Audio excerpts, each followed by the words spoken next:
Ciao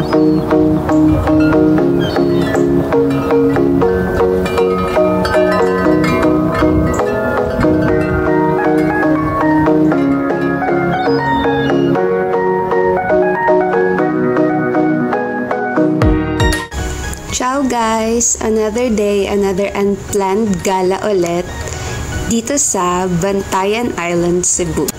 So I'm on my way sa airport ng Bantayan Island dito sa Cebu para itry ang skydiving nila together with the Skydive Cebu.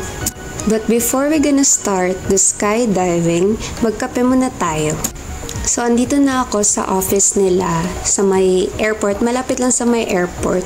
So, nag-book ako through Facebook page. Tapos, nagbayad ako through online banking. Tapos, yung kinuha kong package is yung tandem lang. Meron din sila nung may third flyer na kasama. Yun yung mag-video sa'yo habang nasa ere ka na. Tapos, iba din yung video ng kasama mo. So, bale, dalawang angles ng video which is more expensive.